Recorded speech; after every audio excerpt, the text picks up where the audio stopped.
Hello mga ka-Amo Kusina, welcome to my YouTube channel, Amo Kusina. Ngayong araw magluluto tayo ng laham majbous, quality laham majbous. Ito na yung aking laham, ito ay 3 kilo. Ngayon ay iboboiling ko muna siya dito hanggang sa lumabas yung kanyang bubbles. Lagyan natin ng tubig. Ang nilagay ko nga pa ng tubig ay malamig na tubig, para unti-unti siyang kukulo kaysa yung mabiglaan siyang kukulo, para unti-unting iinit yung tubig. Pakukuluin ko lang siya hanggang sa lumabas yung kanyang dumi, yung bubbles na lumalabas.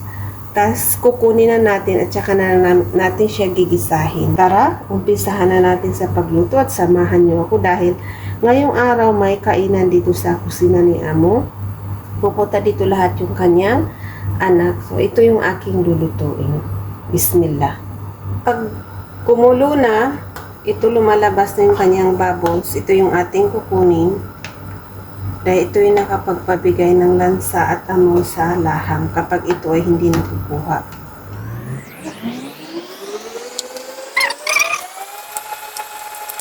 Nakuha na natin, magantay pa tayo mga 2 minuto o 3 minuto dahil mayroon pa itong susunod. Nalalamasin natin lahat. Nakita niyo yan, may sumunod pa. Ito yung ating laham kanina. Buhusan natin yung init tubig para matanggal yung mga kumakapit na seko sa laham.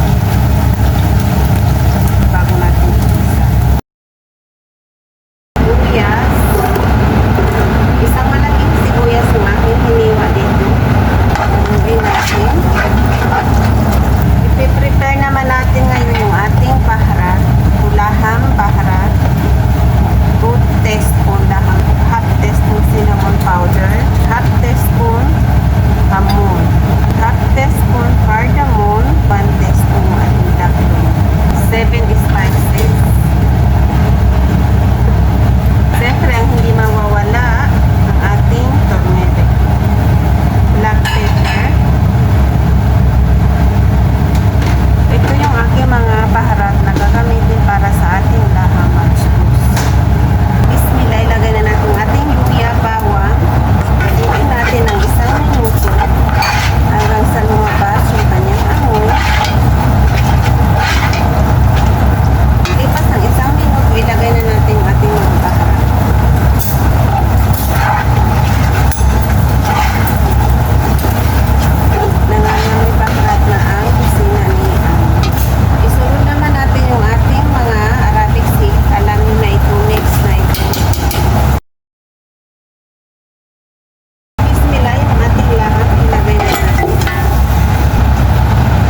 tayo ng pangpakulay ng ating kanin. Ito ay saparan, dinurog ko kasama ng konting asukal.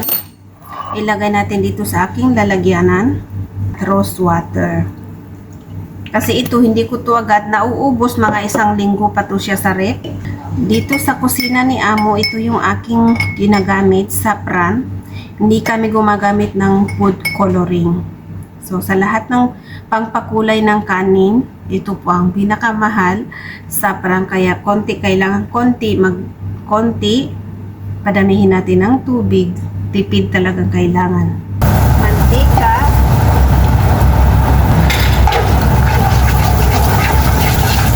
Lutuin natin ng mga 3 minuto yung ating sibuyas. Malagay tayo ng isang magic cube, laham bakra. Ang turmeric. Ngayon, ipaghalo natin. Durugin natin muna yung ating magic cubes. Depende sa inyo kung lalagyan nyo hindi. Ito ay option lang naman. Bismillah, ilagay na natin yung ating bigas. Yung ating bigas na pala dito ay 9 cups. Bismillah, ngayon ipaghalo natin ang mabuti. Haluin natin hanggang sa mag-iba yung kulay ng ating bigas. Hayaan lang natin muna. Makalipas ng 5 minuto, ito na yung ating kanin. Iba na yung kanyang kulay. Ngayon, ilagay na natin yung sabaw ng laham na pinagkukuhan natin kanina. Bismillah, ilagay na natin 9 glass na kanin, 9 glass din na tubig ng laham yung ating ilalagay. Natin yung ating tubig. Ngayon, lutuin naman natin yung ating kanin hanggang sa maluto. Hindi nga pala ako naglagay ng asin. Pakuluin natin muna. Doon natin malalaman kung kailangan pa ba natin magdagdag ng asin o hindi na. Dahil yung sabaw ay maalat na ito. May asin na siya. Malapit na matulog yung sabaw. Antayin lang natin natuyo yung sabaw. Ito.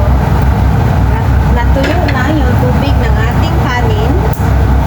Ito na yung ating kanin. Tuyog na siya. Haluin pa natin para yung sa ibaba ay mapunta sa taas. Pinaliit ko na yan ng apoy. Paghaluin natin dahan-dahan para hindi naman matulog yung ating kanin. Lagi ko siya hinahalo pero ni-make sure ko talaga dahan-dahan para hindi siya ito na yung ating laham magsbus. Sana nagustuhan nyo guys yung ating luto ngayong araw. Sinyer ko sa inyo yung ating mga nalalamang luto na Arabic food. Kung nagustuhan nyo, huwag niyong kalimutan mag-like at mag-subscribe sa ating YouTube channel, ang kusina. Yan, bago natin ilagay yung ating laham, lagyan natin muna ng sapran. Bismillah.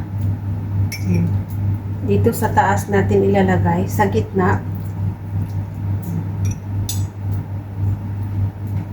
Maglagay na din tayo konti ng mga 2 tablespoon na mantika, pangpakintab ng ating kanin. 1. Hindi ako naglalagay ng madaming mantika sa kanin dahil hindi ako mahilig sa oily food. Kung gusto nyo ng madaming mantika, nasa sa inyo yan, okay? Ilagay na natin yung ating laham sa taas ng ating kanin. Yung ating buong bawang kanina, buo pa rin. Ito na guys, yung ating majbus laham. Dito naman yung ating hasyo. Hindi ko na napakita sa inyo kanina kung paano ko niluto yung aking hasyo. Ito ay sibuyas at saka patatas. Lagyan natin ng foil para mas madaling maluto ating kanin, para mas madali siyang uminit. Pa natin hanggang sa ito ay maluto ng tuluyan. Ito na guys, yung ating majbus, lutong-luto na. Isa-serve na natin. Oras na ng kainan dito sa kusina ni Amo. Salamat sa mga manunood at sa mga nanood. Thank you for watching, guys. See you again to my next video.